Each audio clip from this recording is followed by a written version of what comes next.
optik sendiri, kalau kita bisa lihat di historinya, jadi kalau misalnya berkaitan juga dengan pembiasan ini, kita melihat objek itu kalau dahulu oleh misalkan ada dua filosof ya, Plato kemudian dan Euclid itu menganggap kalau misalnya kita bisa melihat objek berarti ada misalnya dari mata kita, kemudian dia memantulkan sinar ya. Jadi ada sinar, kemudian mengenai misalkan di sini objek ini, kemudian baru kita bisa melihat objek ini karena kita itu memancarkan sinar.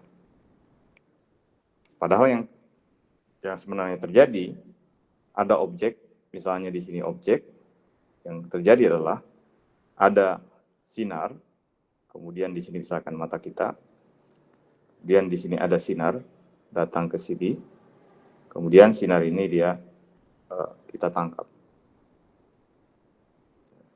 Jadi kita bisa melihat satu objek karena di sini ada pantulan cahaya. Nah, itu yang mungkin di awal kita bisa ingat kembali terkait dengan perbedaan pemantulan dan kemudian berkaitan dengan kenapa kita bisa melihat suatu objek.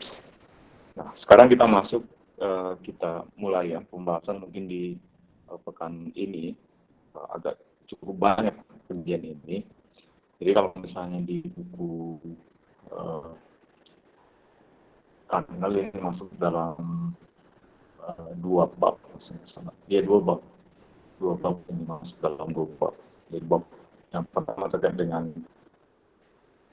pemantulan, kemudian berikutnya terkait dengan pembiasan. Bagian ini ada beberapa indikator pencapaian yang nanti kita akan harus capai. Yang pertama terkait dengan konsep pemantulan, kemudian konsep pembiasan, kemudian memahami prinsip alat optik ya. Kemudian mampu menyelesaikan permasalahan sederhana terkait dengan pemantulan dan pembiasan. Jadi ini bagian-bagian karena ini aljabar sederhana, mungkin kalau misalnya perlu disampaikan lagi terkait dengan aljabar sederhana. Kemudian ini submaterinya, ada bagian awal terkait dengan cermin, lensa, dan alat optik. Nah, jadi kenapa kita mempelajari bagian ini? Tentunya ini berkaitan dengan banyak hal di kehidupan kita. Kita menggunakan optik ya, optik. Mulai dari kalau misalnya kita bercermin sehari-hari, kita menggunakan cermin. Kemudian banyak hal cermin kita pakai juga di kendaraan kita. Kemudian kita gunakan kamera, lensa di kacamata, kemudian di mikroskop, dan banyak hal ya kita gunakan berkaitan dengan optik ini. Jadi sangat penting mungkin disampaikan kenapa kita harus mempelajari berkaitan dengan refleksi dan pembiasan. Jadi contohnya ini, misalkan ini ada zebra, jadi bayangan zebra minum di kubangan air, kemudian kita bisa lihat di sini ada kelihatan mirip seperti cermin di sini, bertindak sebagai cermin. Jadi bayangan yang dibentuk oleh pemantulan cahaya, cermin datar, kita bisa lihat. Kemudian ada definisi-definisi yang mungkin kita harus ingat kembali berkaitan dengan muka gelombang. Jadi muka gelombang kita ingat kembali kalau misalnya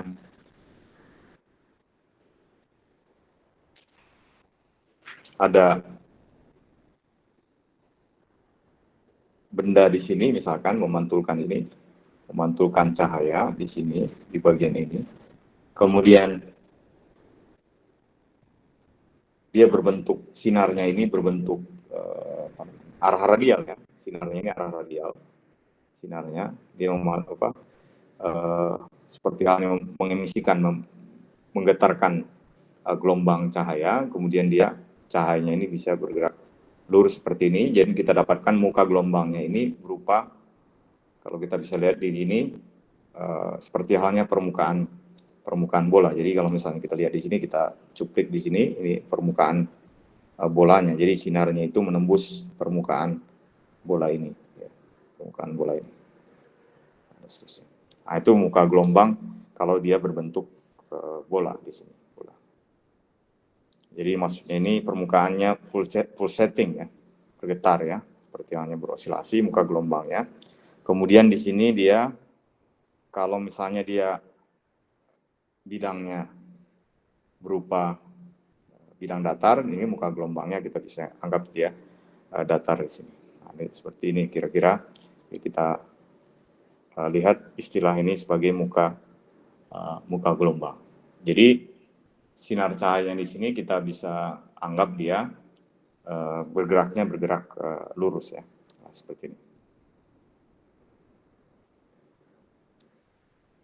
Kemudian yang sebelumnya mungkin kita ingat kembali, kita sudah membahas terkait dengan gelombang ya, gelombang elektromagnetik. Kemudian kita sudah belajar juga terkait dengan gelombang bunyi ya. Jadi konsep ini yang kita gunakan ini mirip dengan apa yang sudah dipelajari pada bunyi. Kalau sebelumnya kita belajar terkait dengan bunyi.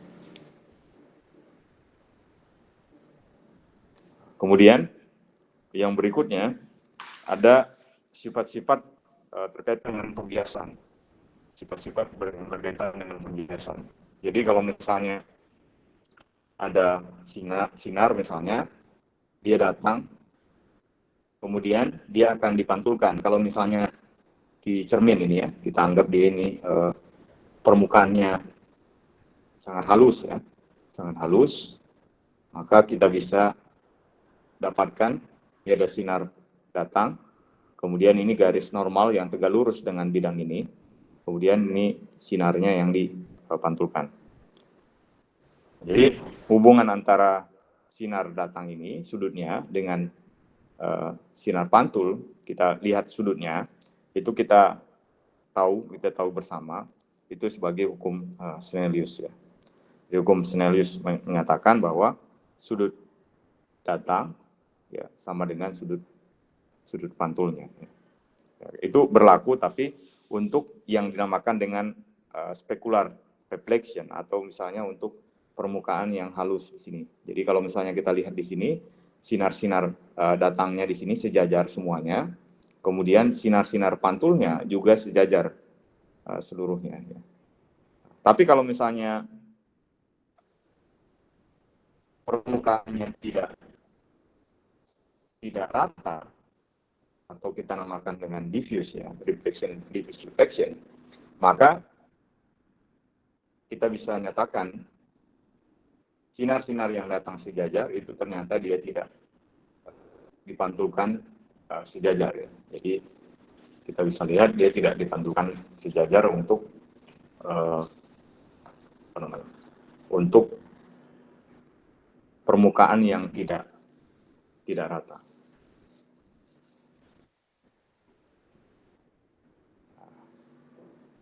Itu yang pertama di bagian ini berkaitan dengan pemantulan ya. Kemudian berkaitan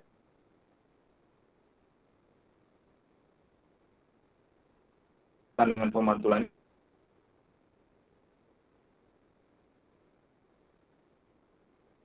ini ya mungkin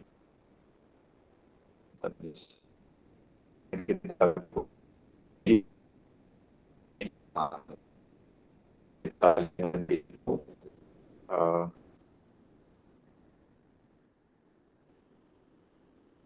karena dia terkumpul dari dia akan menempel di sini, Sehingga kalau misalnya ada sinarnya, kita bisa kita lihat seperti ini sinar yang pantulnya ya, sinar pantulannya dia tidak sejajar lagi, sehingga kita bisa lihat dia agak kabur di tampilan di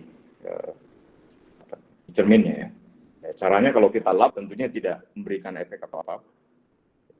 Nah, caranya yang kita kasih, misalnya kalau kita punya hair dryer, kita berikan hair dryer, kemudian hair dryer ini tentunya tidak, dia akan menguapkan ya, bagian-bagian ini, sehingga lebih efektif kalau kita menggunakan hair dryer ketimbang kita harus melap cerminnya. Nah, kalau kita lap cerminnya tidak terlalu membantu ya. Kalau kita bisa lihat, kalau kita habis mandi ya, di kamar mandi, salah satu contoh yang kita bisa mungkin kita sampaikan di kelas berkaitan dengan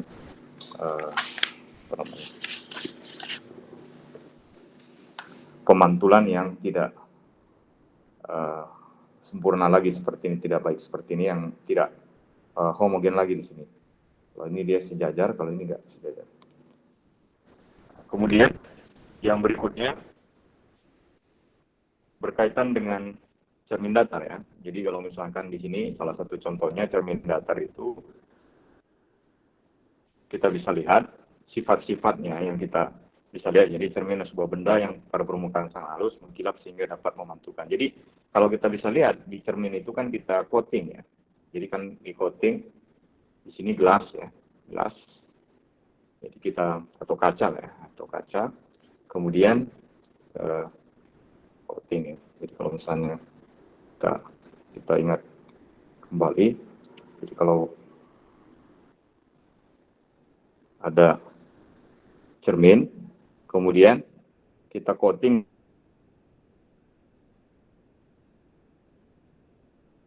dengan bisa aluminium ya, bisa aluminium.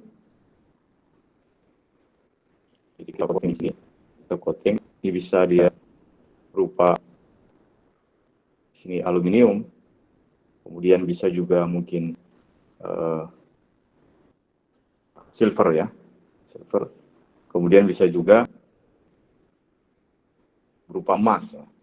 Tentunya emas ya, terlalu mahal ya. Jadi kita bisa coating. Jadi permukaan di sini untuk menghilangkan oksidasi ya di coating dengan, atau supaya di latar permukaannya ya di coating dengan kaca.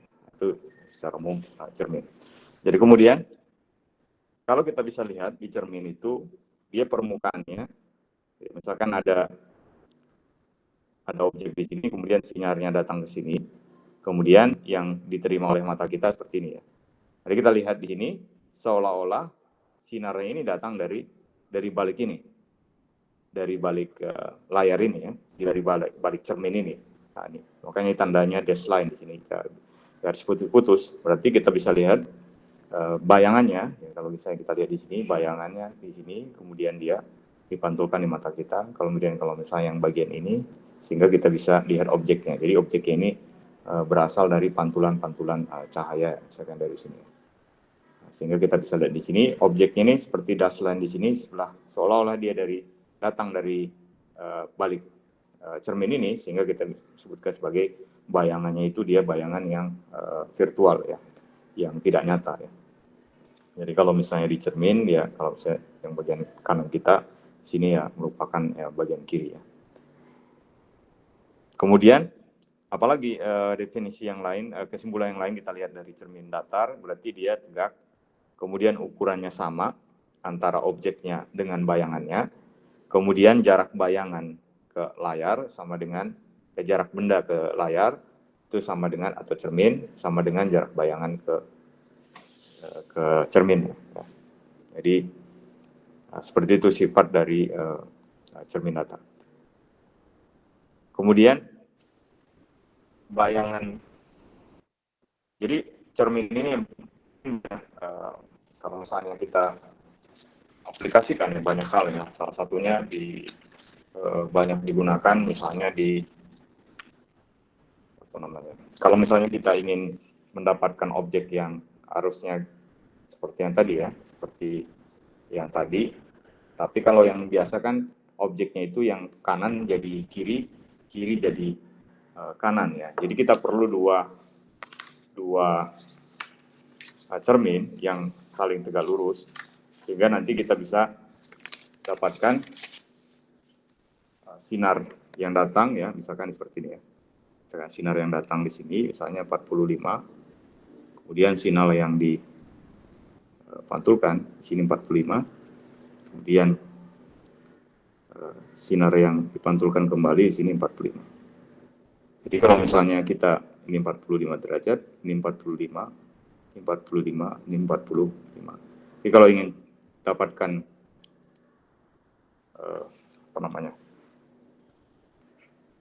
gambar yang sesuai, yang kiri, kemudian kan setelah kita pantulkan, setelah kita gunakan cermin itu menjadi kanan, dan balik lagi menjadi kanan menjadi kiri, nah makanya kita perlu dua cermin. Nah, itu sebabnya kalau kita misalnya lihat di kamar pas di tempat butik yang jualan baju misalnya, itu biasanya dia digunakan dua cermin ya, biasanya, supaya yang muncul di bagian yang kita di cermin itu sama dengan bagian kita yang di reel. Ya. Jadi dia pemantulan ganda ya di sini. Kemudian juga dipakai juga mungkin sekedar mungkin tambahan informasi, dipakai juga di bulan. Jadi pas Apollo 11 dia mendarat di bulan juga dipakai di bulan, tapi yang di bulan itu dia modelnya tidak yang bentuknya corner cube ya. Kalau nggak salah bentuknya corner cube, reflektornya yang ada di bulan, cerminnya seperti ini kira-kira di bulan, sehingga kita bisa dapatkan ketelitian. Jadi kalau ada sinar dipantulkan di sini berupa laser, kemudian dipantulkan dia ke bumi ya, ke bumi, maka didapatkan ketelitian yang sangat tinggi ya. Jadi kalau sekarang kalau salah, saya nggak tahu terakhirnya, sehingga saya sekitar 0,8 mm ketelitian jarak dari bumi ke bulan. Jadi pasang reflektor di sana pas saat Apollo 11 dia mendarat di bulan. Ini contohnya juga dia multiple reflection. Kita bisa lihat contohnya di gambar ini. Jadi bayangannya dia muncul ya di beberapa nih, di cermin 1, kemudian di cermin 2, kemudian ada cermin ada bayangan yang ketiga di sini. Kemudian ada cermin bola ya, cermin sferis ya, cermin lengkung ya. Cermin lengkung, cermin sferis ini bagian dari permukaan bola.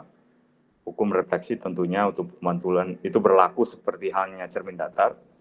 Jadi jenis-jenis cermin sferis contohnya ya cermin cekung ya, konkav, cave ya, asalnya dari seperti halnya gua ya, cave ya. Kalau misalnya kita lihat gua kan ya seperti ini ya, dari concave ya. Permukaan bagian bola yang dipoles memantulkan jadi gambar yang pertama ini yang konkav, yang cekung, kemudian yang cembung yang di bagian ini ya, konteks. Kemudian ada beberapa informasi yang mungkin kita jelaskan. Dia sumbu utama principal axis, berarti yang dia tegak lurus terhadap persis di tengah ini. Kemudian ada juga jari-jari kelengkungannya dan jarak dari sini ke cermin itu adalah kelengkungan yang di sini ya, kelengkungan ya, R ya, jari-jari kelengkungan. Jadi kalau ini kan ibaratnya ini kan seperti halnya bola ya, bola besar. Ya tentunya dia jari-jarinya di sini adalah R ya. Itu mungkin dijelaskan. Jadi kalau misalnya ini ada dua ya. Jadi kalau misalnya ini cermin cekung, kemudian ini cermin cembung. Cermin cembung di sini berarti yang kita lihat itu objek di balik ya cermin ya di sini. Nah, kemudian beberapa hal yang paling penting di bagian ini itu berkaitan dengan titik fokus juga. Ada istilahnya kita namakan sebagai titik fokus. Titik fokus di sini kita bisa lihat itu nilainya itu adalah setengah 2R ya. Nah, ini diperoleh dari buku Cantwell sebenarnya disampaikan di sini. Jadi diperoleh dari, kalau misalnya kita tarik garis ya dari bagian ini ya, dari sini ya, sini, kemudian kita ambil garis dari sini, kemudian kita tarik dari sini, ambil garis dari sini. Jadi misalkan di sini adalah C, di sini F, kemudian di sini B. Nah, tentunya sudut yang di sini, yang theta di sini, itu sama dengan theta di sini. Sehingga kalau kita ambil sudutnya kecil, nanti kita bisa dapatkan di sini nilai dari CF, ini kita bingkaskan A, CF itu akan sama yang C ke F ini, yang sini, itu akan sama, kita ambil sudut yang kecil ya, lama-kelamaan dia sudutnya kecil ke sini, maka CF itu akan sama dengan FA, itu sama dengan FB. Nah, sehingga sama dengan FB berarti setengah ini ya, setengah ini. Jadi FA, FB berarti kan ini nilainya adalah R, berarti dia setengah R. Nah, tapi kita gunakan dia positif di sini, karena dia persis di depan layar. Nah, kalau ini, kenapa kita gunakan tanda negatif untuk cermin cembung? Itu karena sebenarnya dia tidak di depan layar ini, jadi kita ambil di belakang layarnya, jadi kita ambil sebagai negatif. Ya. Jadi F itu adalah minus setengah. Kemudian ada istilah namakan dengan spherical aberration. Nah, itu berkaitan dengan sebenarnya ini biasanya digunakan di pengamatan astronomi ya, teleskop, karena memang sulit secara teknologi untuk membuat cermin yang berbentuk parabola ya, yang parabola ya, jadi bentuknya parabola. Nah, sehingga rata-rata paling mudah itu dibentuk seperti halnya bola, berbentuk bola. Nah, jadi kalau kita gunakan bentuknya bola, maka kita akan menemukan yang dinamakan dengan spherical aberration. Jadi titiknya ini tidak mengumpul di titik fokus persis sama ya. Jadi kita lihat di sini ada ke daerah-daerah lain di sini, dinamakan dengan spherical aberration. Nah, ini yang kendala misalnya dipakai kejadian di astronomi, sehingga gambar yang dihasilkan itu tidak jelas, dia agak blur ya. Itu yang pertama kali seperti halnya yang digunakan di Hubble teleskop. Gambar yang dihasilkan dia tidak terlalu jelas ya. Tapi dengan advance teknologi, misalnya seperti halnya yang terbaru JWST, dia diperbaiki lagi sehingga dapatkan gambar yang lebih bagus. Nah, contohnya ini. Jadi contohnya yang digunakan di alat eksperimental di Sandia Laboratorium di Meksiko, ini adalah cermin yang memfokuskan sinar matahari untuk memanaskan natrium hingga mendidih, kemudian memanaskan gas helium, dan mesin tersebut bekerja menggerakkan generator untuk menghasilkan listrik dan seterusnya. Jenis cermin apa yang digunakan, apakah cekung, kemudian atau cembung, atau di mana letak unit natrium diletakkan terhadap cermin ya. Nah, tentunya kita bisa lihat di sini, karena kita bisa lihat tadi dia menggunakan berfungsi untuk memfokuskan cahaya, berarti dia masuk, kita namakan sebagai cermin cekung. Jadi metode ini menganalisis lokasi dan ukuran cermin cekung ya, yang tadi. Kemudian sekarang kita masuk ke berikutnya, cermin cekung. Jadi kalau cermin cekung ini mungkin sekedar review, mungkin di SMA mahasiswa mungkin sudah dapatkan. Jadi kalau misalnya ada objek yang datang sejajar dengan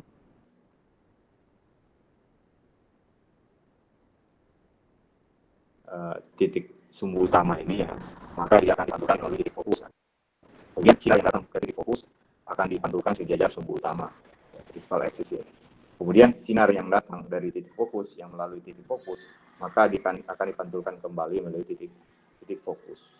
Nah, jadi ini ada tiga hal ini yang kita mungkin ingatkan kembali ya. Kemudian dari situ kita bisa membentuk bayangan ya. Jadi misalkan objeknya di sini, berarti sinar yang datang sejajar dengan sumbu utama akan dipantulkan melalui fokus. Ya. Sinar yang datang melalui titik fokus yang kedua akan dipantulkan sejajar dengan sumbu utama. Sinar yang datang melalui titik C ini, pusatnya, maka dia akan dipantulkan kembali melalui titik C ini. Sehingga kita bisa dapatkan dia di sini, dia bayangannya itu dia terbalik ya. Bayangannya biasanya dulu dengan mungkin SMA, bayangannya maya ya, atau semu ya. Semu, kemudian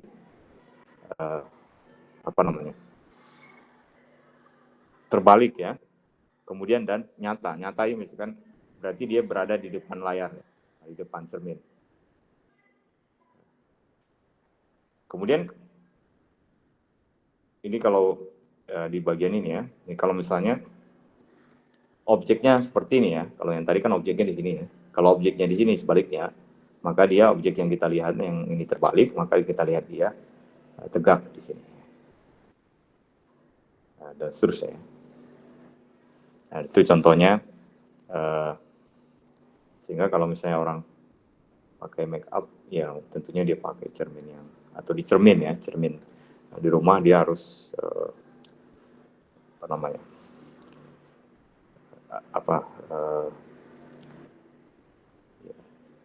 cekung gitu ini ya.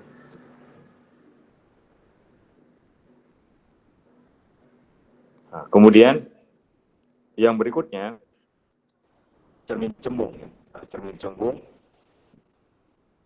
mirip seperti yang tadi, sinar yang datang dia sejajar dengan sumbu utama, kemudian akan dipantulkan seolah-olah dari titik fokus. Nah, makanya di sini ada dash line di sini, garis putih-putih seolah-olah. Sebenarnya kan sinarnya bukan dari sini ya, dipantulkan dari sini.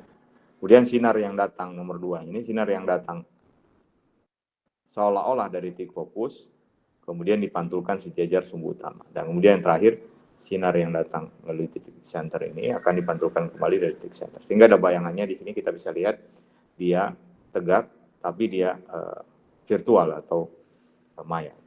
Jadi kita bisa lihat di sini dia diperkecil ya, diperkecil. Bayangannya dia diperkecil. Jadi ini prinsip-prinsip yang kita pakai.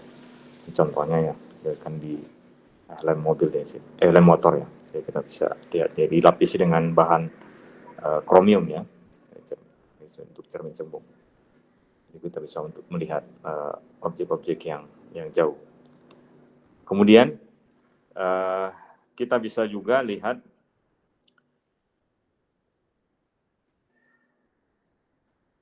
persamaan yang berkaitan dengan cermin ya.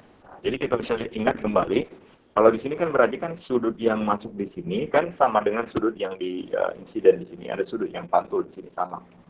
Sehingga apa? Ketika sudut di sini berarti tangensial di sini sama dengan tangensial di sini.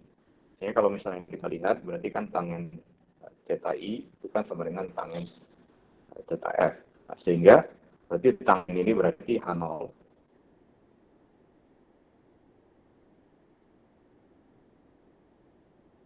Kemudian per D ya tentunya, karena segitiga seperti ini kan. Misalnya kita lihat ini kan H0, kemudian untuk H0 seperti H0, D0. Kemudian satu lagi yang bagian kecil yang terbalik ini kan berarti ya, sudutnya lebih besar dari theta, berarti kan ini HI, kemudian ini adalah DI, tapi tandanya minus ya. Sehingga kan ini HI per DI, minus ya, per DI.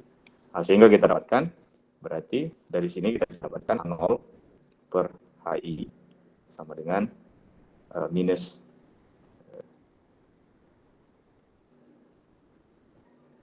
ya, H0 per HI, atau sebaliknya, kalau ini yang sebaliknya, atau HI ini dibalik aja sama, biar sama, HI per H0 sama dengan minus D0 per DI. Ya. Nah, ini kita dapatkan ini. Ya, dari sini ya, jadi karena sudut datang sama dengan sudut yang dipantulkan. Kemudian persamaan ini diperoleh dari yang sama seperti yang tadi. Dari sini kalau misalnya objeknya di sini tidak melalui titik fokus, berarti kita bisa dapatkan juga. Berarti kan di sini sudut yang di sini sama dengan sudut ini. Nah, dapatkan persamaan, dua persamaan nanti kita dapatkan persamaan ini. Tapi mungkin tidak terlalu dijelaskan. Tapi mungkin dijelaskan yang tadi ya, sudut yang datang sama dengan sudut yang dipantulkan.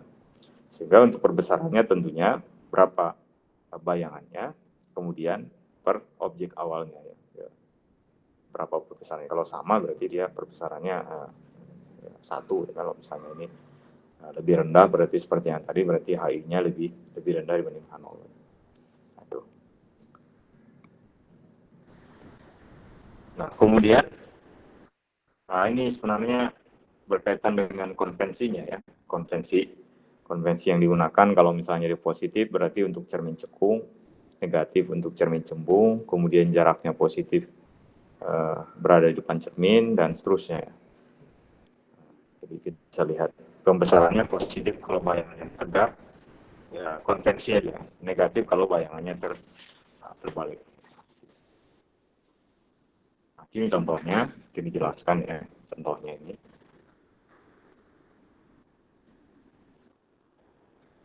Nah, kemudian kita masuk ke indeks bias ya. Jadi indeks bias itu kan berarti perbandingan antara kecepatan cahaya terhadap kecepatan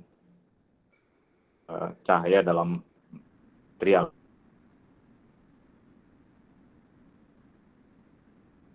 Itu ya. Jadi kecepatan cahaya dalam suatu material kurang dari kecepatan cahaya dalam ruang hampa. Jadi kalau pas dari ruang hampa ya tentunya n-nya kalau misalnya kita anggap udara biasanya kita anggap di kecepatannya sama ya dengan kecepatan di ruang hampa, berarti C indeks biasnya 1. Jadi kita bisa lihat di sini indeks bias untuk banyak material seperti halnya di sini untuk bahan namanya diamond, kemudian kaca misalnya di sini, kemudian es dan seterusnya. Dan di sini adalah udara tidak persis sama dengan 1 tapi mendekati lah ya. Di sini karbon dioksida dan seterusnya. Kita udara dia. Jadi udara kita biasa dekati dengan 1. Tentunya dia harus gas di suhu 0 derajat dan di tekanan 1 atmosfer. Di suhu yang lain dan tekanan lain tentunya indeks biasnya berbeda. Itu mungkin yang perlu disampaikan. Jadi indeks bias benda itu berarti berkaitan dengan perbandingan kecepatan cahaya terhadap kecepatan cahaya dalam suatu material. Jadi kalau kecepatan C ini dia kita anggap dia pure, tidak ada materialnya, ruang hampa, kemudian ini kecepatan cahaya di suatu objek ya. Jadi kita lihat memang kecepatan cahaya itu sama.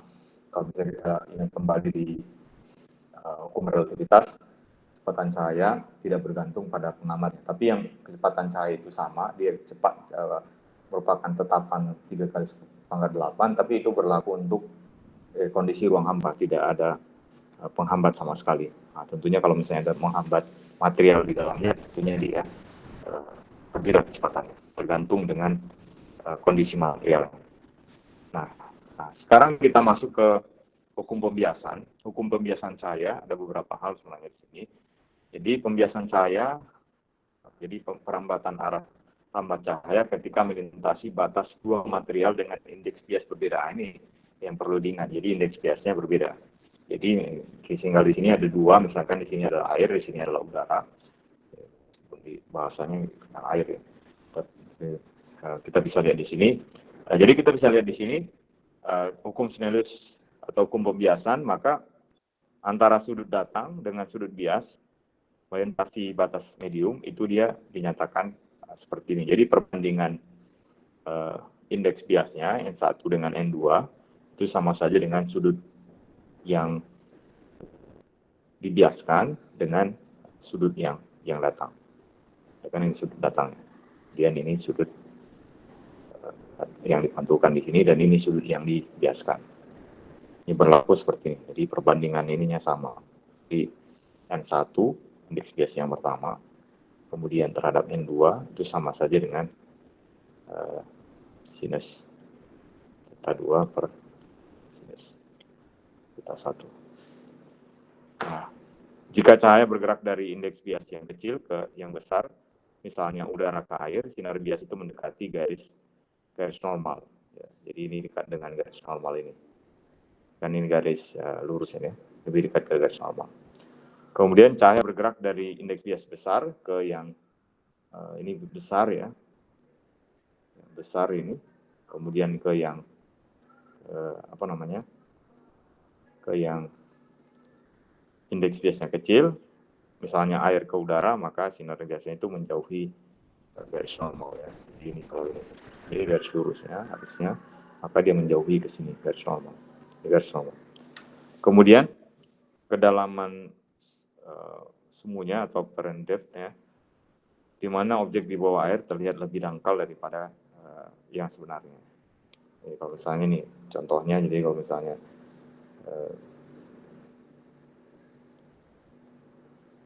kedalaman yang sebenarnya seperti ini, kemudian ini seolah-olah dia di bagian ini kedalaman. Kemudian pembiasan cahaya, lensa dan instrumen optik ya. Contohnya di pergeseran cahaya oleh selat material ketika cahaya melewati lempengan material paralel, misalnya kaca, ini sini kaca, sinar yang keluar akan sejajar dengan sinar datang. Jadi yang sinar yang keluar sini akan sejajar dengan sinar datang. Kemudian fungsi lens dapat diturunkan dengan analisis bagaimana muka gelombang melambat saat memasuki medium yang lebih padat, menyebabkan perubahan arah rambat. Jadi ini berubah. Jadi, kalau di sini kemudian kita bisa lihat dia sebelah sini. Ini sinar datangnya, kemudian berubah. Kemudian kita masuk ke sudut kritis sebenarnya di sini, bagian ini sudut kritis yang paling penting. Jadi kalau misalnya dia ada satu objek misalnya, kalau kita lihat sinarnya dari sini ya, sinarnya theta 1, maka ini indeks biasa misalnya ini air, ini udara, maka dia pembiasannya seperti ini. Tapi lama-kelamaan ini makin kecil sudutnya, atau makin besar sudutnya dibanding dengan garis normal, makin kecil di sini maksudnya, maka dia lama-kelamaan dia akan sampai dengan kita bataskan batas kritis. Batas kritis nanti pemantulannya itu sejajar atau tegak lurus ya. Tegak lurus dengan garis normal. Tegak lurus dengan garis normal. Ya, sejajar dengan ini, yang ini. Tegak lurus dengan garis normal. Itu namakan dengan pemantulan total ya. Refleksi internal total. Jadi kalau sudutnya yang diberikan ini sudut kritis di sini. Lama-kelamaan sudut mencapai dia sudut kritis. Sehingga dia nanti bagian normalnya itu tegak lurus dengan pantulannya. Jadi kalau misalnya di luar sudut kritis ini lebih besar ke sini, maksudnya ke sini ya, atau lebih kecil dari arah sini, maka dia nanti tidak akan ada yang dibiaskan. Dia akan pemantulan aja seperti ini. Jadi kalau misalkan di sini, dia akan dipantulkan aja seperti ini. Itu yang mungkin perlu diingat. Nah, jadi seluruh cahayanya akan dipantulkan kembali, tidak ada yang dibiaskan kalau dia melebihi titik kritis. Nah, jadi aplikasinya itu digunakan dalam prisma untuk membelokkan cahaya, misalnya pada teropong dan pada serat optik untuk menjaga cahaya. Tentunya kalau di serat optik tidak ada yang dibiaskan. Dia transmisinya dia bisa disampaikan dengan baik. Nah, kemudian masuk ke bagian polarisasi dan pembiasan. Jadi cahaya datang tak terpolarisasi dapat menghasilkan cahaya pantul yang terpolarisasi. Akan dengan sudut Brewster ya. Sudut datang khusus di mana sinar pantul terpolarisasi sempurna, tegak lurus terhadap sinar biasa. Ini ya, yang ini tidak terpolarisasi. Kemudian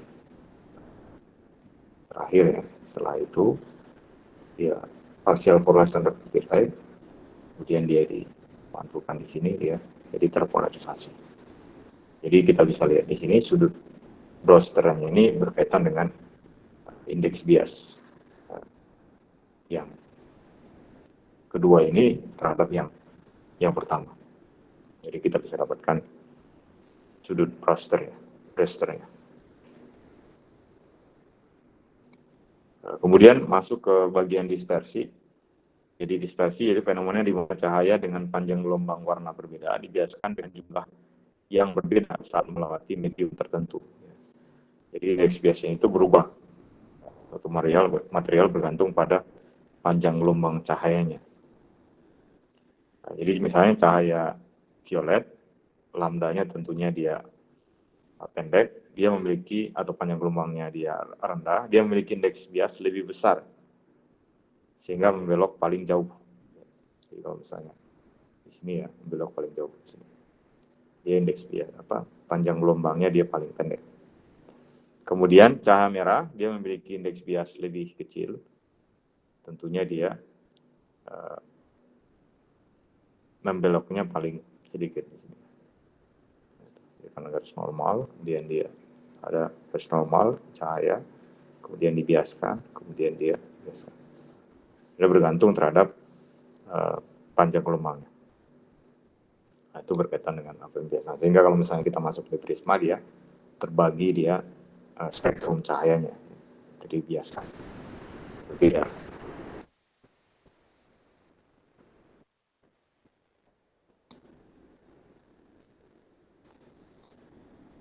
Nah, kemudian berikutnya terkait dengan lensa ya. Jadi lensa itu berarti benda transparan, biasanya terbuat dari kaca misalnya atau plastik, dia memiliki permukaan melengkung. Ya, tentunya kita lensa kan dua objek, misalkan ini cembung, ya cembung, atau dia cekung. Jadi ada beberapa yang double convex, convex, dan seterusnya, gantung kegunaannya. Nah, ini mungkin definisi ini mungkin yang harus disampaikan. Jadi kalau misalkan cembung, dia berarti dia lebih tebal di tengah, sinusoid saja dikumpulkan pada titik fokus, divergen, jadi cekung, dan seterusnya. Kemudian pembentukan bayangan tentunya pada lensa seperti ini misalnya, ini untuk kalau misalnya yang cembung misalnya, berarti dia sama ya, sejajar dengan sumbu utama, kemudian dibiaskan. Kalau ini kan dibiaskan melalui titik fokus. Kalau sebelumnya kan dipantulkan. Kemudian sinar yang datang melalui titik fokus, kemudian dibiaskan, ini sejajar sumbu utama. Kemudian yang terakhir yang melalui titik pusat ini, maka dia pantulkan kembali. Dibiaskan. Kalau tadi pantulkan, ini dibiaskan. Dan seterusnya. Kalau ini berkaitan dengan lensa cekung, lensa divergen, berarti bayangannya tentunya bayangannya di sini dia bayangannya maya, tegak, dan diperkecil. Kalau ini dia maya, tegak, nyata, terbalik, diperbesar atau diperkecil, bergantung.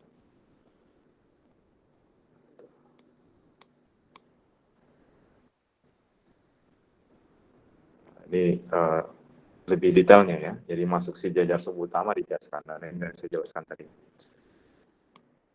Kemudian ini persamaan lensanya. Jadi persamaan lensanya kita bisa dapatkan ya, mungkin seperti yang tadi lagi ya, kita dapatkan dia pembesarannya adalah HI per H0, kemudian minus DI per 0. Kemudian konversinya di sini diselesaikan aja. Kalau dia positif berarti lensanya konvergen, negatif divergen, dan seterusnya. Contohnya aplikasinya tentunya di banyak hal, misalnya di mata, misalkan di teleskop, mikroskop, dan teleskop. Mungkin dijelaskan kembali pembesarannya, berarti ini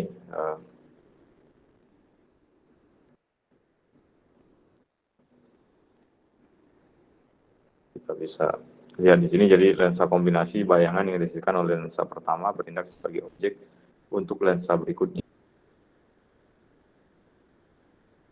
Kalau dia mata manusia, lensa mata hanya menyumbang 20-20% dari pembiasan total, tetapi penting untuk fokus. Kemudian miopi, bayangan benda jauh. Aplikasinya mungkin dijelaskan kembali. Contohnya digunakan untuk alat bantu misalnya, untuk orang rabun dekat, seperti apa prosesnya. Misalkan ini ya. Jadi, kalau misalkan dia berlaku seperti ini, dia objeknya di sini, kemudian kelihatan dia bayangannya di sini, dia seperti ini ya. Jadi di belakang retina. Kemudian kalau kita bisa lihat di sini, kita pakai dia lensa di sini, kemudian kita bisa koreksi ya, sehingga dia tidak di belakang retina di sini ya. Jadi dia pada retina di sini muncul.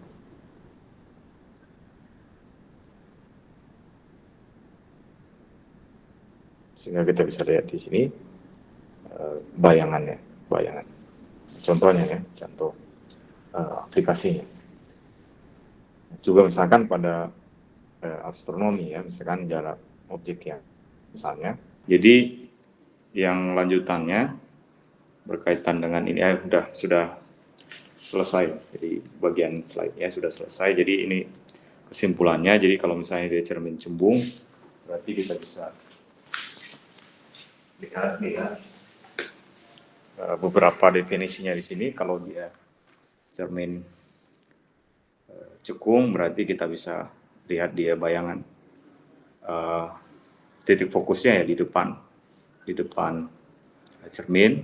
Kemudian kalau dia cermin cembung, dia di balik layarnya. Kemudian ini persamaan untuk cerminnya, kemudian perbesarannya, perbandingan antara bayangan dan objeknya. Dan ini untuk pembiasannya. Nah, jadi itu Bapak Ibu semuanya untuk materi di pekan terakhir di perkuliahan kita di pekan depan ya.